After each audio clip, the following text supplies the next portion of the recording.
தேவனுடைய பரிசுத்த நாமத்திற்கு எல்லா கனமும் மகிமையும் துதியும் ஸ்தோத்திரம் புகழும் உண்டாவதாக. வெளிப்படுத்தின விசேஷத்திலிருந்து நம்ம தொடர்ந்து பாடங்களை படித்து வருகிறோம். இந்த நாளிலே சர்வ சபை 5வது சபையாக இதை நம்ம தியானிக்க போகிறோம்.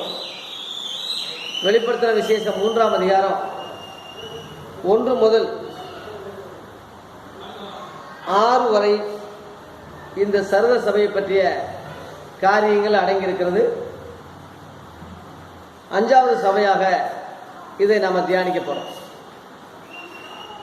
சர்வ சபையின் தூதனுக்கு நீ எழுத வேண்டியது என்னவெனில், தேவனுடைய 7 ஆவிகளையும் 7 நட்சத்திரங்களையும் உடையவர் சொல்லுகிறதாவது என்று இங்கே இயேசு ஆரம்பிக்கிறார்.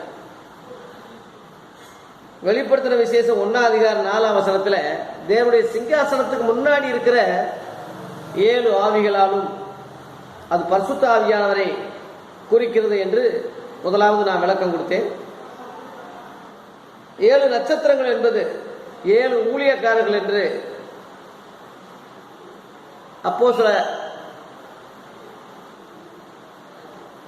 அப்போஸ்தலர்களுடைய ஊழியங்களில்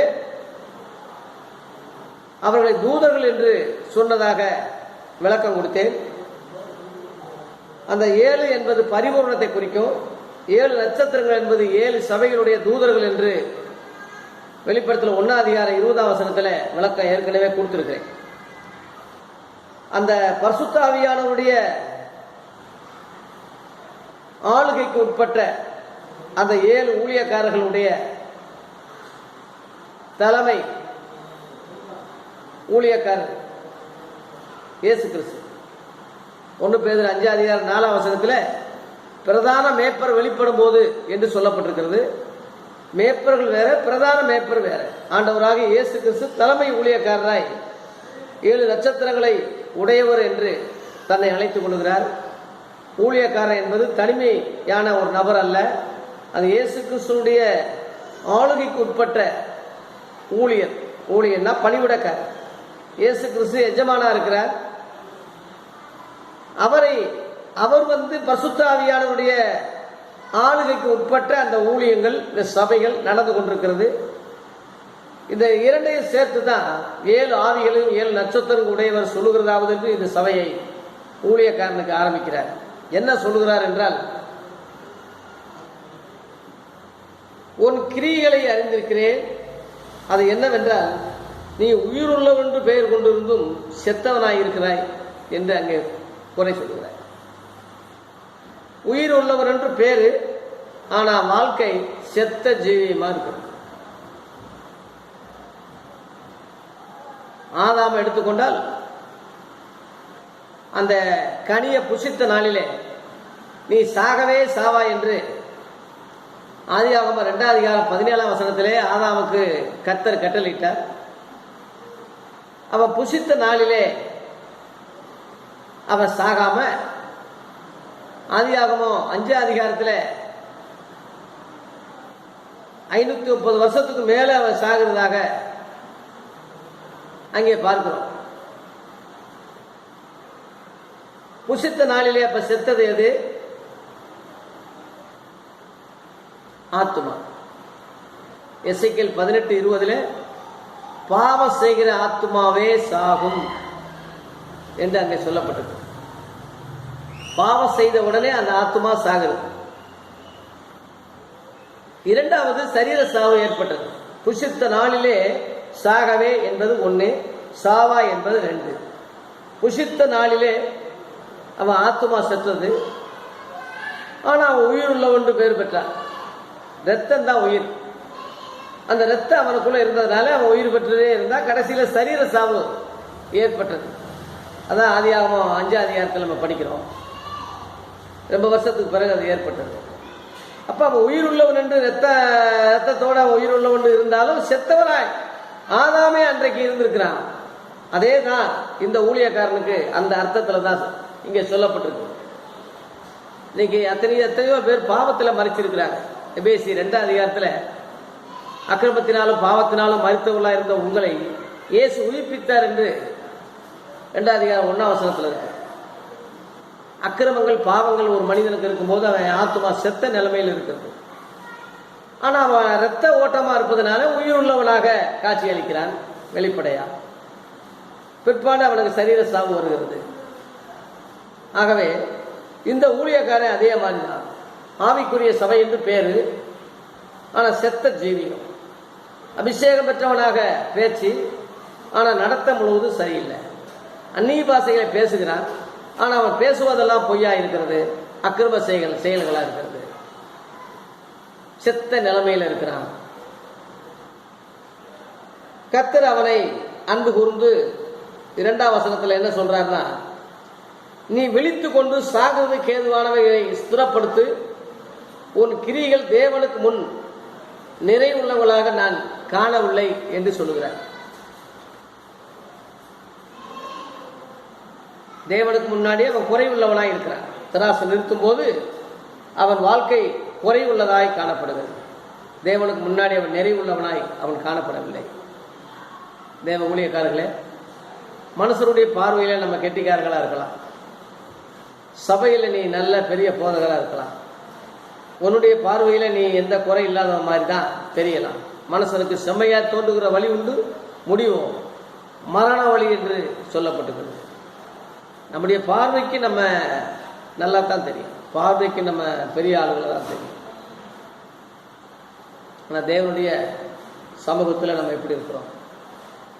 அவருடைய பார்வைக்கு நட்சத்திரங்கள் கூட அவர் பார்வைக்கு சுத்தமானது அல்ல என்று, அவ்வளவு பரிசுத்தம் உள்ளது.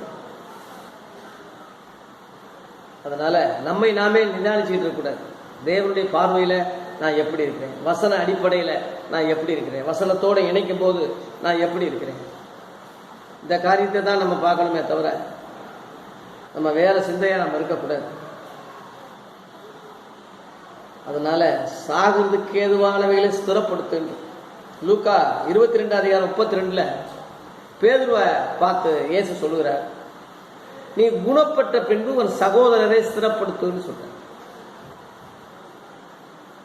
நீ மனம் திரும்பணும், போத நீ குணப்பட்டு நீ வந்த பிறகு ஒரு சகோதரரை ஸ்திரப்படுத்து, மற்றவங்களை ஸ்திரப்படுத்து. அப்போஸ்தலர் 16ஆம் அதிகாரத்தில் 5ஆம் வசனத்துல விசுவாசத்தினாலே சபைகள் ஸ்திரப்பட்டு நாளுக்கு நாள் பெருகின என்று. அப்போஸ்தலர் கால ஊழியத்துல எண்ணிக்கையில பெருகல, அப்போஸ்தலருடைய கட்டளைகள் உபதேசங்கள் அந்த சபைக்கு ஒப்புவிக்கப்பட்டது. அதனால சபைகள் ஸ்திரப்பட்டு விசுவாசத்தில் ஸ்திரப்பட்டு நாளுக்கு நாள் பெருகினேன். இன்னைக்கு சபையில எண்ணிக்கை பெருகலாம், சபைகளும் பெருகலாம், ஆனா விசுவாசத்தில் ஸ்திரப்படுதா, ஸ்திரப்பட்டு அந்த சபைகள் பெருகிறதா?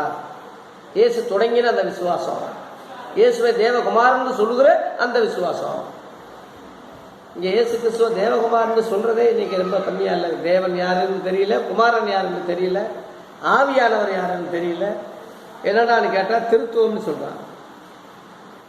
வேதத்தில் இல்லாத ஒன்றை திணிக்கிறான். அது எவ்வளவு பெரிய மாறுபாடான சத்தியங்கள்.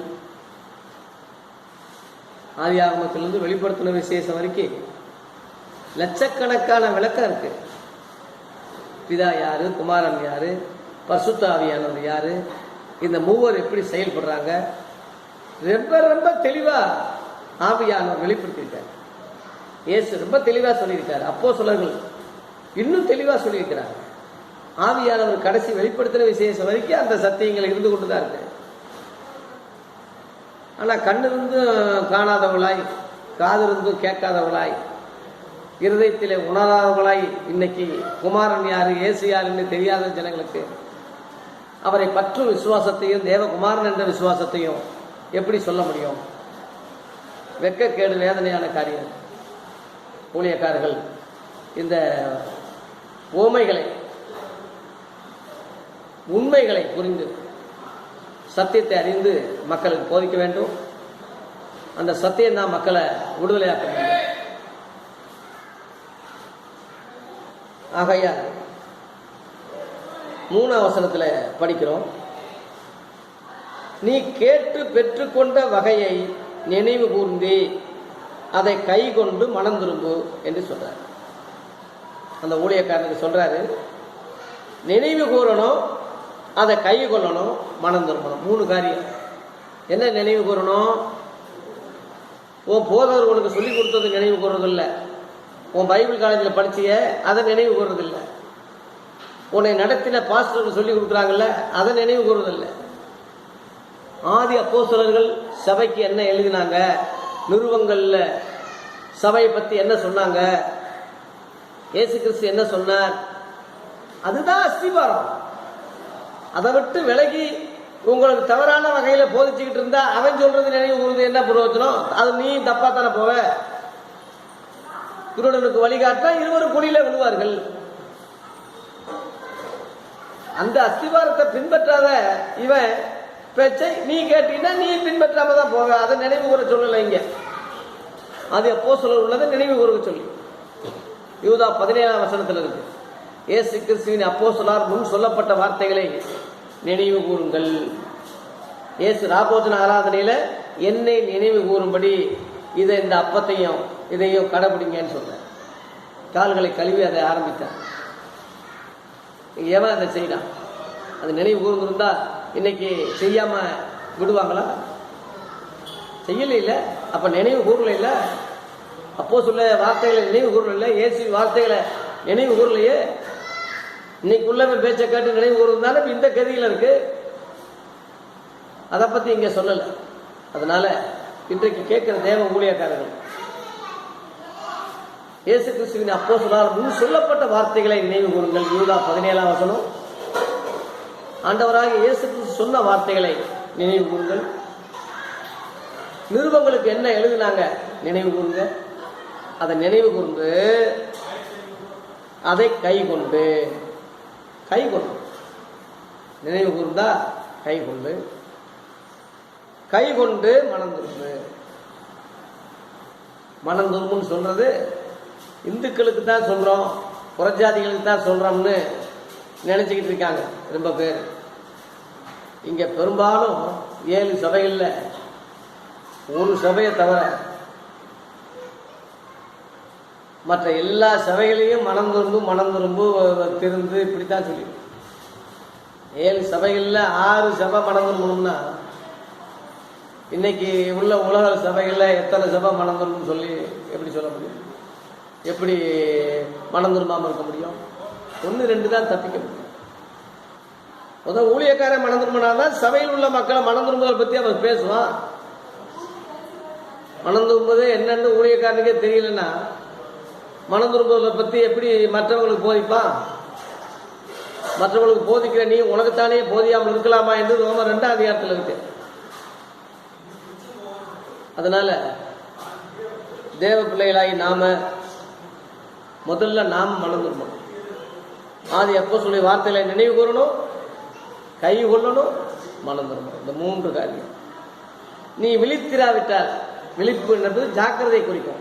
இந்த விஷயங்கள்ல நீ ஜாக்கிரதையாய் இல்லாவிட்டால், அஜாக்கிரதையாய் இருந்தா என்ன நடக்கும்? திருடனை போல உன்மேல் வருவேன். இது நினையாத நாளிகளே சபையை கர்த்தர் எடுப்பதாகும். இயேசுவின் 2ஆம் வருகை திருடனை போல வர்றதில்லை. வெளியரங்கமாய் எல்லாரும் கண்களும் காண, எல்லாரும் பார்க்க வெளியரங்கமாய் இயேசு வருவார். எல்லாரும் பார்த்து புலம்புவார்கள். அது திருடனை போல வர்றதில்லை. இதோ ரகசியத்தை சொல்லுகிறேன் என்று பவுல் சொன்னானே, அந்த எடுத்துக்கொள்ளப்படுதலை பத்தி சொன்னானே, மர்வமாகிறத பத்தி சொன்னானே, அதைத்தான் திருடனை போல வருவேன். ஒரு நாட்டில் காலை வேலையா இருக்கும், ஒரு நாட்டில் பகல் 12 மணியா இருக்கும், ஒரு நாட்டில் ராத்திரி வேலையா இருக்கும். ஒரே வருகையில் உலகத்தில் 4 விதமான சமயங்கள் இருக்கும். அதுதான் இயேசு மத்தேயு 24ஆம் அதிகாரத்தில் 2 பேர் வயலில் இருப்பாங்க. ஒருவன் எடுத்துக்கொள்ளப்படுவான், ஒருவர் கைவிடப்படுவான். திரித்து கொண்டிருக்க ஒருத்தி எடுத்துக்கொள்ளப்படுவா, ஒருத்தி கைவிடப்படுவா. ராத்திரியில இருவர் படுத்துக் கொண்டிருப்பார்கள், ஒருவர் எடுத்துக்கொள்ளப்படுவார், கைவிடப்படுவான். அந்த அர்த்தம் தான் மத்தேயு 24ஆம் அதிகாரத்தில் இயேசு அந்த காரியத்தை சொன்னார். 42ல் நீங்க நினையாத நாளிகையிலே மனசுகுமாரன் வருவார், நீங்களும் ஆயத்தவார். நாளிகை ஒரு சொடக்கு தான். ஒரு நிமிஷத்திலே மருவமாகும் சொல்லி 1 கொரிந்தியர் 15:51 இருக்கு. ஒரு நிமிஷத்திலே. அதனால தேவ பிள்ளைகளே, அந்த திருடனை போல வருகிற அந்த காரியத்தை நீ அறிய முடியாது. அதனால நீ ஜாக்கிரதையாயிரு, விழித்திரு, நீ அறிய மாட்ட அப்படி சொல்லி அங்க அந்த ஊழியக்காரருக்கு சொல்றாரு. 4ஆம் வசனத்தில், ஆனாலும் தங்கள் வஸ்திரங்களை அசூசிப்படுத்தாத சில பேர் சரதையிலும் உண்டு. கர்த்தர் ரட்சிப்பின் வஸ்திரத்தை கொடுக்கிறார். அது அநேகர் இந்த ரட்சிப்பின் வஸ்திரத்தை கரைப்படுத்திடுறாங்க, கெடுத்துடுறாங்க. அதுலேயும் கரைப்படுத்தாத சில, அசூசிப்படுத்தாத சில விசுவாசிகள் சபையில் இருக்காங்க என்று கர்த்தர் சொல்றார். 2 கொரிந்தியர் 7ஆம் அதிகாரம் 1ஆம் வசனத்தில், மாம்சத்திலையும் ஆவியிலும் உண்டான அசூசி நீங்க நம்ம சுத்திகரித்துக் கொண்டு பரிசுத்தமாக்குதல தெய்வ பயத்தோட பூரணப்படுத்த கடுவோம் சொல்ற. பரிசுத்தமாக்குதல தெய்வ பயத்தோட பூரணப்படுத்தணும். மாம்சத்திலையும் ஆவியில் உண்டான அசூசி நீக்கப்படணும். தேவ பிள்ளைகளே, உலகத்தால் நம்ம கரைப்படக்கூடாது. யாக்கோபு 1:27, உலகத்தால் கரைபடாதபடி தன்னை காத்துக் கொள்வதுமே பிதாவாகி தேவனுக்கு முன்பாக சுத்தமான பக்தியா இருக்குன்னு சொல்ற.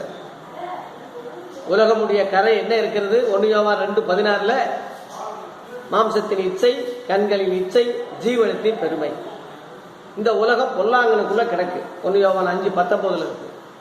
அப்படி இருக்கும்போது கண்டிப்பா உலக காரியங்கள்ல கரைபட வேண்டிய ஒரு விசுவாசிகள் வர வேண்டிய சூழ்நிலை வரும்.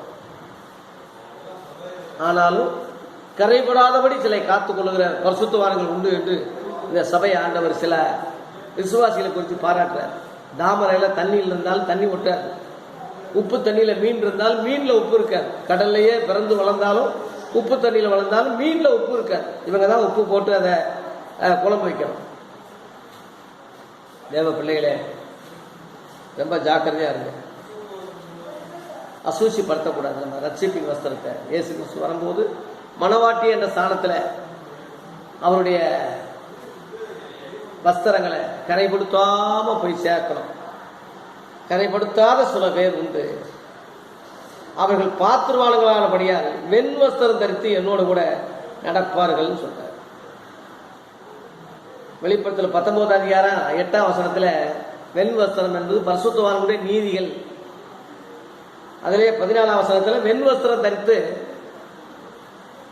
இயேசு கிறிஸ்து குதிரையில வரும்போது வெண் குதிரையில் ஏறி இயேசு கிறிஸ்து பின்னாடி வர்றாங்க. அவங்களாம் மணவாட்டி ஸ்தானத்தை அடைய அனுபவம் உள்ள சபையாகும், மக்களா பாத்துவான்களா நம்ம காணப்படணும். அவருக்கு முன்னாடி நிறைவுள்ளவங்களா காணப்படணும். திராசல் நிறுத்தும் போது கரையிட்டா இருக்கணும். பரிசுத்தம் உள்ளவன் இன்னும் பரிசுத்தமாகணும், நீதி உள்ளவன் இன்னும் நீதியை செய்யணும்.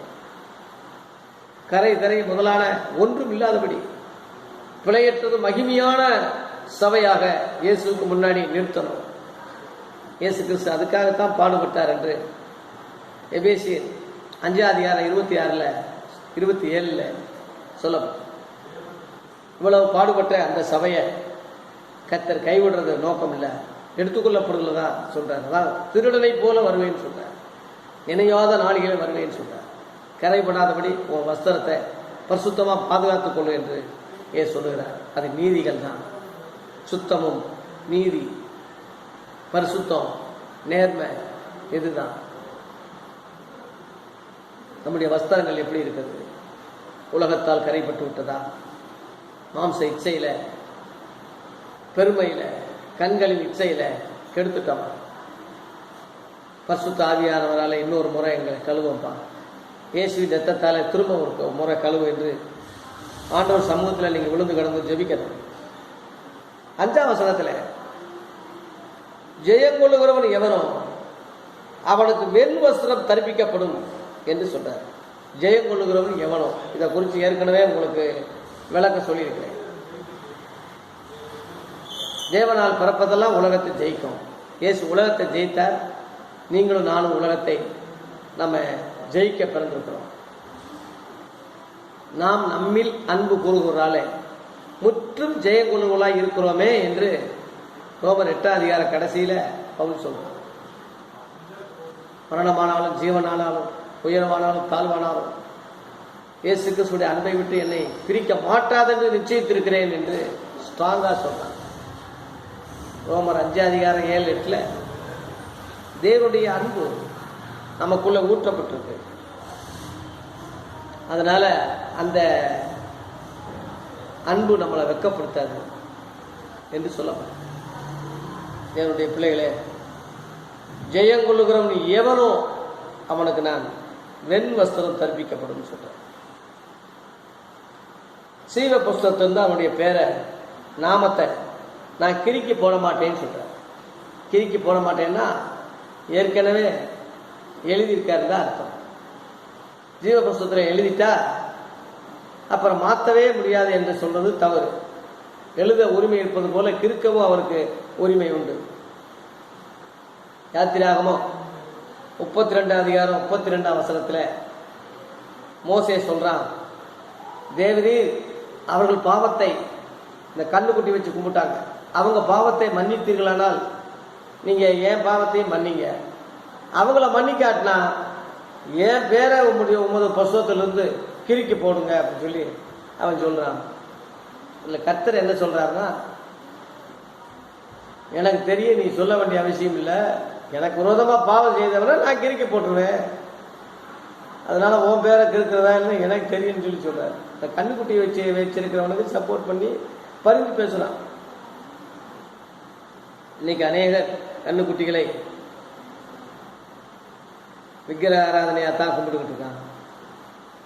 கொலோசியர் 3:5 விக்கிரக ஆராதனையான பொருளாசை அப்படின்னு போட்டு, விக்கிரக ஆராதனையும் பொருளாசையும் ரெண்டும் ஒரே மாதிரி கேட்டகரியில் வருது. அவன் கண்ணுக்குட்டி செஞ்சது விக்கிரக ஆராதனை. அந்த விக்கிரக ஆராதனைக்கு பயன்பட்டது என்ன?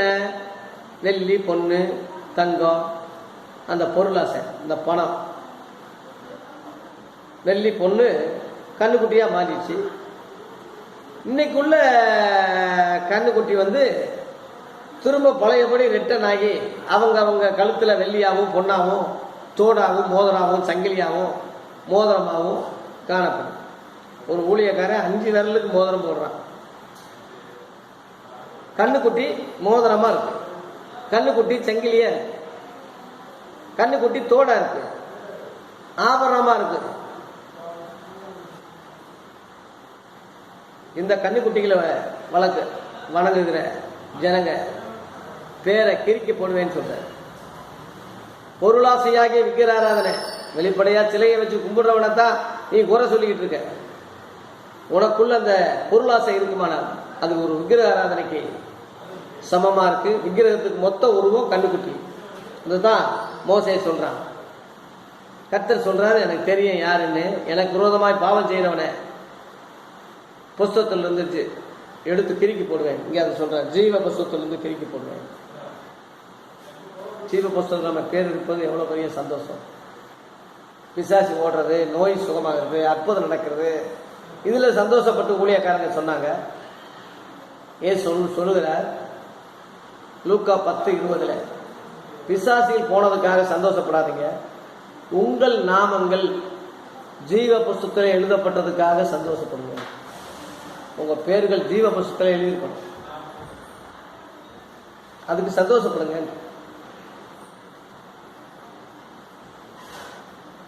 இந்த சந்தோஷம் ஊழியக்காரங்களுக்கு இருக்கா? பரலோகத்தில் பொக்கிஷங்களை சேர்த்து வைக்கிற அனுபவம் இருக்கா? என் பேர் ஜீவ புஸ்தகம் இருக்குன்னு கன்ஃபார்மா சொல்ல முடியுமா? நாளை என்பது நம்ம நாள் இல்லை, புகை போல இருக்கு நம்ம ஆவி. நாடோறும் அதை குறித்து தெளிவு நமக்கு இருக்கணும். ஒவ்வொரு நாளும் நம்ம உயிரோடு வாழ்வது தேவனுடைய கிருபை, அவருடைய சித்தம் தான். அவர் நம்ம கொடுத்த வேலையை நான் செஞ்சிட்டேனா, அந்த பொறுப்பை நான் செஞ்சிட்டேனா, அந்த ஊழியத்தை நான் செஞ்சிட்டேனா, இதைத்தான் பார்க்கணும். ஆகவே சீவ புஸ்தகத்தில் நம்ம பேர் இருக்கான்னு சொல்லி நினைக்கணும்.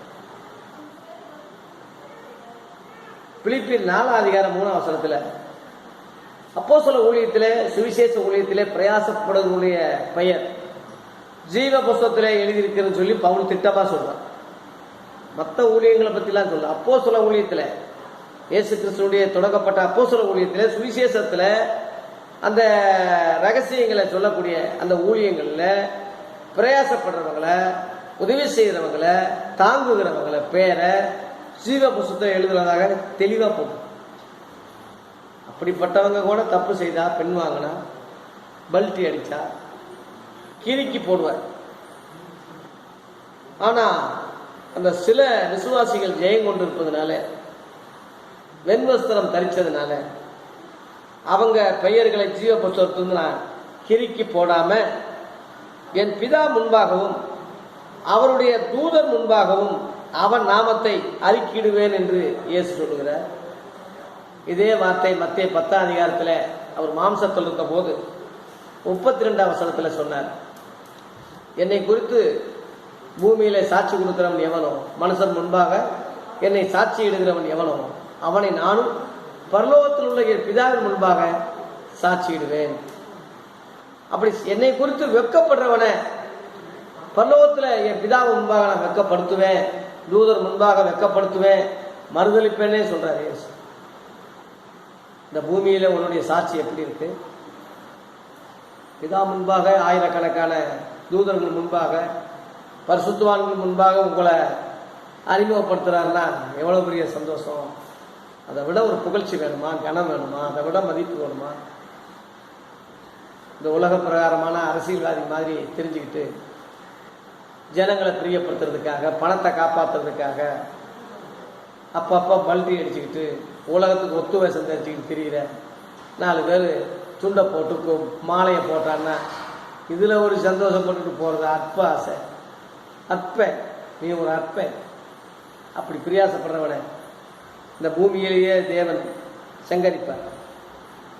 பரலோகத்துக்கு அவன் வந்தாலும் கூட மறுதளிப்பேன்னு சொல்றார், நரிக்கிட மாட்டேன்னு சொல்றார்.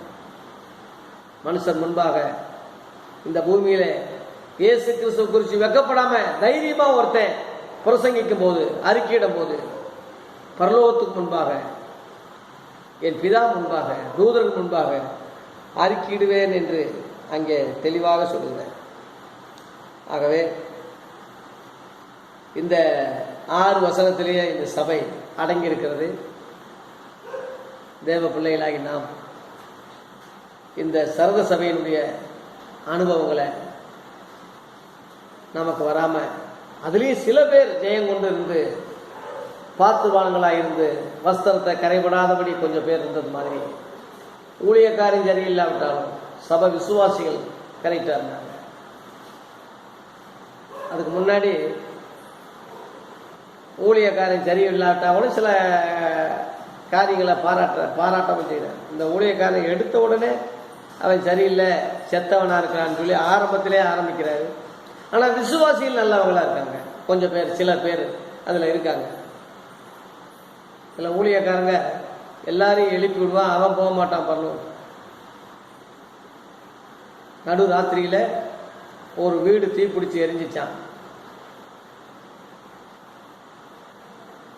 நாய் குலைச்சி, வீட்டு நாய் குலைச்சி எல்லாரையும் எழுப்ப வச்சு எல்லாரையும் காப்பாற்ற வச்சிருச்சு. எல்லாரும் நாய் சத்தத்தை கேட்டு எழுந்து அக்கினிக்கு தப்பிச்சு எல்லாம் ஓடிட்டாங்க. நாய் வந்து செத்து போச்சு, அக்கினியிலேயே கறி செத்து போச்சு. என்னடான்னு பார்த்தா இரும்பு சங்கிலியால கட்டப்பட்டிருந்தது. எல்லாரையும் குலைச்சி காப்பாற்றின அந்த நாய் இரும்பு சங்கிலி கட்டப்பட்டதுனால மறித்து விட்டது. அதுபோல சில ஆளுங்க ஊழியக்காரங்க பேச்சால் அநேகர் ரட்சிக்கப்படலாம், பாட்டு பாடி ஆராதிக்கிறது, வெளிப்படையா பார்மால்ட்டிக்கு செய்கிற ஊழியங்களில் கூட நிறையா பேர் சந்திக்கப்படலாம், ரட்சிக்கப்படலாம், மனம் திரும்பலாம். ஆனால் அவன் பாவத்தில் கட்டப்பட்டிருந்தா, அவன் ஆத்மா செத்தவனா இருந்தா, பாவத்திலே அவன் அடிமையா இருந்தா, பாவத்திலேயும் சாபத்திலேயும் அவன் செத்து சபிக்கப்பட்ட நிலைமையில இருந்தான்னா அவன் பரலோகத்துக்கு போக முடியாது. செத்த நிலைமையில தான் இருப்பான். அவனுக்கு ஆலோசனை கொடுக்கப்படுது, நீ மனம் திரும்பு, நினைவு கூறு, இல்லாவிட்டா அவனுக்கு டேஞ்சர். அதை அவன் திருந்துறானா இல்லையா, திருந்திட்டான் என்பதெல்லாம் இங்கே சொல்லப்படலை. ஆனால் அவன் விசுவாசிகள்ல சிலர் பாத்துருவானுங்களா இருக்காங்க, அசூசிப்படுத்தாதபடி வஸ்திரங்களை காத்து கொண்டாங்க. ஜெயம் கொண்டவங்களா இருக்காங்க. அவன் பேரை நான் கேட்க மாட்டேன், அவனை நான் மறுதளிப்பேன், அவனை நான் அறிக்கையிடுவேன் என்று அந்த சில விசுவாசிகளை பாராட்டுகிறார். தேவ பிள்ளைகளே, அருமையான கிறிஸ்தவ பிள்ளைகளே, பாஸ்டர் உங்களுக்கு முன்மாதிரியோ வழிகாட்டியாவோ நீங்க எடுத்துக்கொண்டா நீங்க வழி விலகி கிறிஸ்துவ விட்டு தூரமா போறதுக்கு அபாயம் இருக்கிறது, வாய்ப்பு இருக்கிறது. ஆண்டவராக இயேசு கிறிஸ்துவை நோக்கிப்பார். அவரை நோக்கி பார்த்தவர்கள் முகங்கள் பிரகாசித்தது, அவர்கள் முகங்கள் வெட்கப்படவில்லை. குணமாக விரும்புகிறாயான்னு கேட்கிற மந்தை என்பது இயேசு கிறிஸ்து தான் தலைவர், அவர் தான் பிரதான மேய்ப்பர். இவங்கெல்லாம் நியமிக்கப்பட்ட கூலிக்கு நியமிக்கப்பட்ட ஊழியக்காரர்கள். வேலையால் கூலிக்கு பார்த்துனா இருக்கிறான்னு சொல்றார் இல்லையா, அவன் வேலையால், அவன் கூலிக்கு பார்த்துனா இருப்பான். கூலிக்கு இருக்கிறவன் இழிவான ஆதாயம் தான் நமக்கு இருக்கக்கூடாது தவிர நியாயமான கூலி அவனுக்கு கர்த்தர் கிடைக்கும். சுவிசேஷம் அறிவிக்கிறது சுவிசேஷத்தினாலேயே பிழைப்பு உண்டாக வேண்டும் கர்த்தர் கட்டளையிட்டு இருக்கிறார் சொல்லி 1 கொரிந்தியர் 9ஆம் அதிகாரத்தில் 13-14 சொல்லப்படும். உண்மையுள்ள ஊழியக்காரன் அவனுக்குரிய பங்கு கிடைக்கும், கிரியைகளுக்கு தக்க பலன் கிடைக்கும், அவனுக்கு கூலி கிடைக்கும். அதை ஆதாய தொழிலா தெய்வ பக்தியை நினைக்கிறதோ, இழிவான ஆதாயத்துக்காக தகாதங்களை போதித்து முழு குடும்பங்களை கவிக்கிறதோ கள்ள ஊழியர்கள் உடைய வேலை. அதனால உண்மையா நம்ம ஊழியம் செய்யும் போது இந்த பூமியிலே நம்ம நல்லா இருப்போம், பரலோகத்துக்கு போயிடலாம். ஊழியக்காரன் சரியில்லாவிட்டாலும் சில பேர் சபையில உண்மையா இருக்காங்க. பேதுரு சிறைச்சாலையில் இருக்கும்போது ஆதி அப்போஸ்தலர்கள் காலத்துல விசுவாசிகள் கூடி ஜெபிச்சாங்க வீட்டில். அப்போஸ்தலர்ல 12ஆம் அதிகாரத்தில் 4ஆம் வசனத்திலையும் 12ஆம் வசனத்திலையும் படிக்கிறோம். விசுவாசிகள் கூடி ஜெபிக்கிறாங்க. தேவன் அவங்க ஜெபத்தை கேட்டு பேதுருவை விடுவிக்கிறார். இன்னைக்குள்ள விசுவாசிக எவனாவது நம்ம ஜெபிப்பானா, எங்கிட்டாவது நமக்கு வரம் கிடைக்குமா, எங்கிட்டாவது அதை கொடுக்குமான்னு சொல்லி சாமியார்களை தேடி அலையிற மாதிரி அஞ்ஞானிகள். இவங்க ஊழியக்காரங்களை தேடி அங்கங்க அலைஞ்சிக்கிட்டு இருக்காங்க. அங்க வா இங்க வா இங்க வா, அலக்கழிக்கிறான் மக்களை. நீ ஊழியக்காரங்களுக்கா ஜெபம் பண்ணு, நல்ல ஊழியர்களை எழுப்புமப்பா, நல்ல சத்தியம் பேசக்கூடிய ஊழியர்களை எழுப்பும், ஆதி அப்போஸ்தல உபதேசத்தை ஆதி சபைகளை பின்பற்றுகிற ஊழியர்களை, அதை பற்றி பேசுகிற ஊழியர்களை எழுப்பும் ஆண்டவரேன்னு ஜெபம் பண்ணுங்க. கர்த்தர் நிச்சயமா நம்ம ஜெபத்தை கேட்டு நல்ல ஊழியர்களை எழுப்புவார். இன்னைக்கு 99% பழைய ஏற்பாட்டை பேசக்கூடிய, வித்தியாசம் தெரியாம புதிய ஏற்பாட்டையும் பழைய ஏற்பாட்டையும் கலந்து பேசுகிற கலப்படம் உள்ள போதகர்கள் நிறைய இருக்காங்க. தேவனுடைய வார்த்தை கலப்பானது அல்ல, துப்புரம் உள்ளது, முற்றிலும் வடிகட்டுனது. 1 பேதுரு 2ஆம் அதிகாரத்தில் களங்கமில்லாத ஞானப்பாலின் மேல் வாஞ்சையாருங்க என்று பேதுரு எழுதுகிறார். 2ஆம் வசனத்தில் கலங்கம் இல்லாத கலப்படம் இல்லாத வேதவசம். இயேசுவின் உபதேசம் கலப்படம் இல்லாதது. பழைய ஏற்பாட்டையும் கடைபிடிங்க, இதுவும் கடைபிடிங்கன்னு சொல்லல.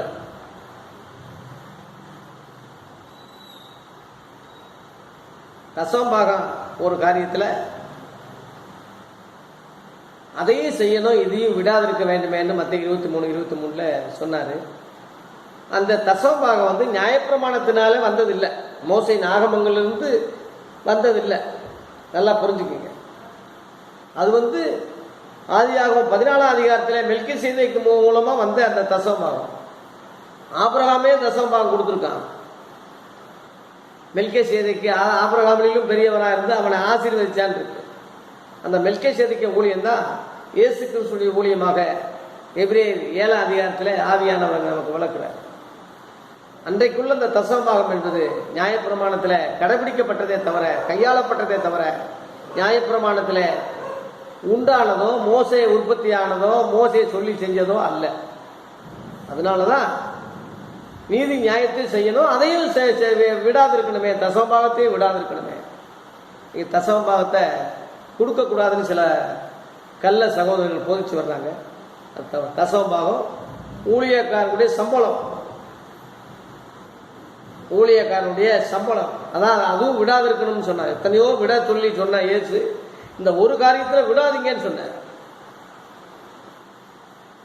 அதனால 10ல் ஒரு பங்கு அது ஊழியக்காரனுடைய சம்பளம். மற்றபடி காணிக்க கொடுப்பது சபையினுடைய பராமரிப்பு. மற்றபடி தான தர்மங்கள் அன்பளிப்பு செய்வது உங்களுடைய பரலோக பொக்கிஷங்களை சேர்க்கக்கூடிய இயேசுவுக்கு செய்கிற காரியமாகும். தசமபாகம் ஊழியக்காரனுடைய சம்பளம். நல்ல ஊழியக்காரன் உண்மையா ஊழியம் செஞ்சான்னா அது சம்பளம். போர் அடிக்கிற மாட்டை வாய் கட்டக்கூடாது. சிறுக விதைச்சா உனக்கு சிறுக பலன், பெருக விதைச்சா பெருக பலன். புதிய ஏற்பாட்டில் சட்டத்திட்டங்கள்லாம் 10ல் ஒரு பங்கு சட்டத்திட்டங்கள்லாம் கடுமையாக்கப்படலை. உற்சாகமாய் கொடுக்குற இடத்துல தேவன் பிரியமா இருக்க, விசனமாயும் அல்ல கட்டாயம் அல்ல, உற்சாகமா தரும்போது அவனுக்கு கட்ட பிரியமா இருக்க. இவ்வளவு ஒன்று இல்லை, 10ல் ஒரு பங்கு தாண்டு கிடையாது, ஏழையும் கொடுக்கலாம். அதனால உண்மை உள்ள ஊழியர்களுக்கு உங்க காணிக்க தசமபாகம் இனிமேல் இருக்கட்டும். சாப்பிட்டு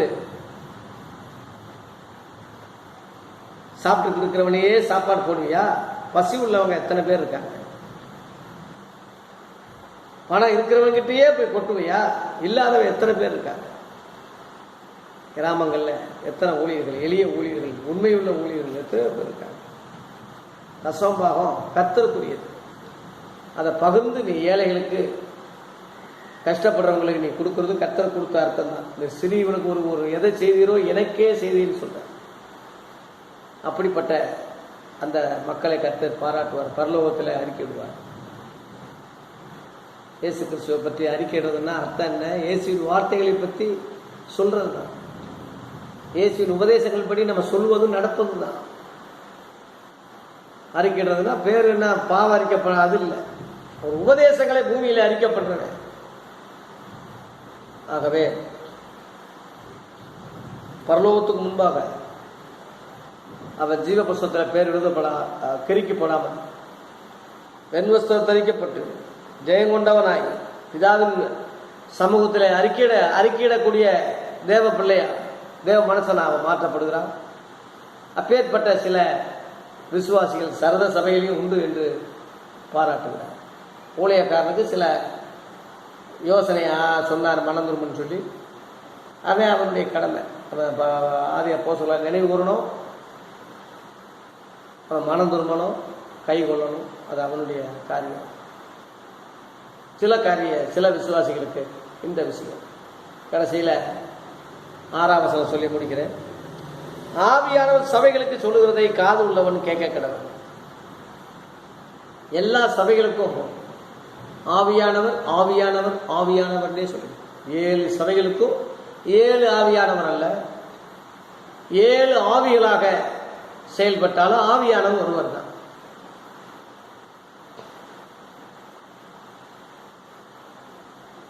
கர்த்தர் ஒருவரே, ஆவியானவர் ஒருவரே, தேவன் ஒருவரே. எபேசியர் 4ஆம் அதிகாரத்தில் 1 கொரிந்தியர் 12ஆம் அதிகாரத்திலையும் இந்த ஒருவரே ஒருவரே ஒருவரேன்னு வருது. அந்த அடிப்படையில் ஆவியானவர் ஒரு ஆளுத்துவம் உடையவர் தான். அவர் இவர் என்று மரியாதையா ஆவியானவர் என்று அங்கே சொல்லப்பட்டிருக்கிறது. அதனால ஒரு சபைக்கு சொன்னாலும் 7 சபைகளுக்கு சொன்ன மாதிரி தான். 7 சபைகளை சொன்னாலும் அந்த 7 சபைகளில் ஒரு சபை இருக்கிறதுனால அந்த சபைக்கு சொன்ன மாதிரி தான். அந்த 7 சபைக்கு சொல்றது முழு உலக சபைகளுக்கும் சொல்ற சத்தியம் தான். ஒவ்வொரு சபைக்கு தனித்தனி வெளிப்பாடோ தனித்தனி வாக்குத்தத்தம் கொடுக்கறதோ, ஒவ்வொரு வருஷத்துக்கும் ஒரு வாக்குத்தத்தத்தை சொல்லி சோசியம் பார்க்குற மாதிரி ஏமாத்தினாங்க. 2020 பற்றி எவனா சொன்னானா இப்படி வரும்னு வாக்குத்தத்தை கர்த்தர் அப்படி உண்மையிலே கொடுத்துருந்தா சொல்லியிருப்பார்ல, இவங்களும் சொல்லியிருப்பாங்கல்ல. அப்போ இது வரைக்கும் ஏமாற்றி பிராடு பண்ணி போய் சொல்லி பொழைச்சிருக்கான்னு இதிலிருந்து பிடிச்சிக்கிங்க. வாக்குத்தத்தமோ வசனமோ சத்தியமோ முழு சபை, உலகத்தில் உள்ள எல்லாருக்கும் உள்ள சத்தியம் தான். சூரியன் எப்படி எல்லாருக்கும் ஒளி கொடுக்குதோ, மழை எப்படி தீயோர் மேல் நல்லோர் மேலும் மழை பெய்யுதோ, காற்று எப்படி பொதுவா இருக்கோ, இயற்கை எப்படி பொதுவா இருக்கோ, கர்த்தருடைய வார்த்தை எல்லா சபைகளுக்கும் பொதுவானது. யூதன் என்றும் இல்லை, கிரேக்கன் என்றும் இல்லை, ஆண் என்றும் இல்லை, பெண் என்றும் இல்லை, அந்த சபை இந்த சபையெல்லாம் கிடையாது. எல்லாருக்குமே கர்த்தர் ஒரே வார்த்தை தான் சொல்றார். அதாவது விளங்கி கொள்றதை புரிஞ்சு கொள்றதை பொறுத்து இருக்கிறவங்க. எங்க சபைக்குன்னு தனி வாக்குத்தத்தம், இந்த மாசம் வாக்குத்தத்தம், ஒவ்வொரு ஆண்டுக்கும் வாக்குத்தத்தம், நாட்களையும் மாசங்களையும் வருஷங்களையும் பார்க்குறீங்களே, உங்களுக்காகப்பட்ட பிரயாசம் எல்லாம் வீணா போயிட்டே என்று பயந்துருக்கேன்னு சொல்லி கலாத்தியர் 4:10 பவுல் அன்னைக்கே வேதனைப்பட்டான். 4 நட்சத்திரங்களை பார்க்கக்கூடியவங்க நம்ம இருக்கக்கூடாது. பரலோகத்தில் 4 நட்சத்திரம் இல்லை, கிழமை கிடையாது, பரலோகத்தில் அந்த இதெல்லாம் இல்லை. இந்த வாக்குத்தத்தங்கள் முழுவதும் இயேசு கிறிஸ்துவுக்குள்ள ஆம் என்றும் அவருக்குள்ள ஆமேன் என்றும் இருக்கிறதே என்று 2 கொரிந்தியர் 1:20 இருக்கு. அந்த இயேசு கிறிஸ்து நமக்குள்ள இருப்பார். அந்தந்த காலத்தில் அதினதின் காலத்தில் நேர்த்தியாய் நம்ம அந்த வாக்குத்தத்தம் நிறைவேறிக்கிட்டே இருக்கு. ஒரே ஒரு வாக்குத்தத்தம் பிரதானமா சொல்றேன், நித்திய ஜீவன் அளிப்பேன் என்பதே அவர் நமக்கு கொடுத்த வாக்குத்தத்தம். 1 யோவான் 2:25 என்பதே என்று போகும். என்பதும் இல்லை, என்பதே அதுதான். தீத்து 1:3 ஆதி முதல் பொய்யுரையாத தேவன் இந்த நித்திய ஜீவனை பற்றி நமக்கு வாக்குத்தத்தம் பண்ணியிருக்கிறார். வாக்குத்தத்தம் என்பதே அதுதான்.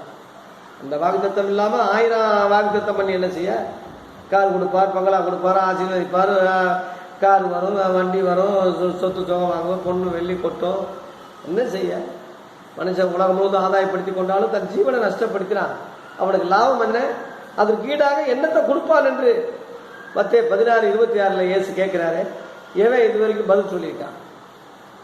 ஆத்துமா விளையாடப்பட்டது, ஆவியானவர் சொல்லுகிறதை காது உள்ளவன் கேட்கணும். காதுன்னா இந்த காது அல்ல, ஆடுன்னு அர்த்தம். என் ஆடுகள் என் சத்தத்துக்கு செவி கொடுக்கும் என்று யோவான் 10 சொன்னார். நீங்கள் என் ஆடுகளா இராதனால செவி கூடாம இருக்கீங்கன்னு சொல்லி யூதர்களை பார்த்து சொன்னார். யூதர்கள் இயேசுவை ஏற்றுக்கொள்ளலை.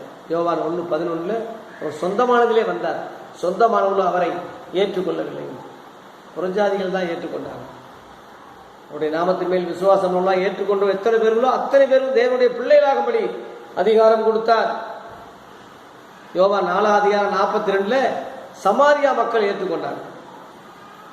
அந்த பொம்பளை பார்த்து நீ சொல்ற பேச்சினால அல்ல, உண்மையிலேயே நாங்க இவர் பேச்சை கேட்டு இவர் உண்மையிலேயே உலகத்தில் வருகிறான தேவகுமார்னு நாங்கள் விசுவாசிக்கிறோம் சொல்லி, உலக ரட்சகர் என்று விசுவாசிக்கிறோம் சொல்லி அப்படியே ஏற்றுக்கொண்டாங்க. 2 நாள் அங்கே ஏசு தங்கி ஓலி நீங்கிட்டு போனார். சமாரியர்கள் ஏற்றுக்கொள்றாங்க, புறஜாதிகள் ஏற்றுக்கொள்றாங்க. புறஜாதிகள் அவருடைய நாமத்தின் மேல் நம்பிக்கையா இருப்பார்கள் என்பதே, புறஜாதிகளே ஒரு ஒளியா இருப்பார் என்பதே ஏசாயா தீர்க்கதரிசியுடைய தீர்க்க தரிசனம். சொந்தமானவர்களை ஏற்றுக்கல. முந்தினோர்களா இருந்தவங்க பிந்தினோரா போயிட்டாங்க. பிந்தினோரா இருந்த புறஜாதிகள் முந்தினோரா முன்னாடி மனவாட்டியா வந்துட்டாங்க. அதான் ஆவியானவர் சொல்லுகிறது, காது உள்ளவன் கேட்கிறவா. ஆவியானவரை 7 சபைகளுக்கும் அவர் இவர் தான் மரியாதையா சொல்லிக்க தவிர காத்து புகை சக்தி பவர்னு சொல்லி இனிமேல அப்படி எவனாவது உன்னை ஏமாத்துறான்னா இடம் கொடுத்துறாரு. ஆவின்னு போட்டுருக்குல்ல, இப்போ ஆவின்னா இப்போ அது உனக்கு அர்த்தம் புரியலையா? கிறிஸ்துவின் ஆவின்னு இருக்கு, பிதாவின் ஆவின்னு இருக்கு. அவங்கெல்லாம் ஆளுத்துவமுடையவர்கள் இல்லையா? ஆளுத்துவமுடையவராக ஏற்றுக்கிறீங்கள? அதுபோல இங்கே பரிசுத்த ஆவின்னு சொன்னால் அது ஆளுத்துவமுடையவன் எப்படி ஏற்றுக்கலாம்? இப்போ ஏற்றுக்க ஆவியானவர் இருக்குல்ல, பரிசுத்த ஆவியானவர் என்று 1 பேதுரு 1:1 பேதுரு எழுதுனான். பரிசுத்த ஆவியானவர்களாலும் பிதாவாகிய தேவனாலும் இயேசு கிறிஸ்துவினாலும் 3 பேரை சொல்லி சமாதான கிருபை உண்டாவதாக எழுதுறானே. ஆவின்னு சொன்னாலும் ஆவியானவர் சொன்னாலும் ஒரே அர்த்தம் உடையதுதான். இந்த ஆவியானவர் சொல்லுவதை காதுள்ளவன் கேட்க. சபைகளுக்கு நீ ஜீவனுள்ள சபையாய் தூணாய் சரீரமாகிய கிறிஸ்துவின் சபையில நீ அங்கமா இருந்தா இந்த சத்தம் உன் காதுல கேட்கும். அடுத்து பிலதெல்பியா சபை 6வது சபையாக அடுத்த வீடியோவில் நம்ம பார்ப்போம். கர்த்தர் நம்மை ஆசீர்வதிப்பாராக. ஆமென்.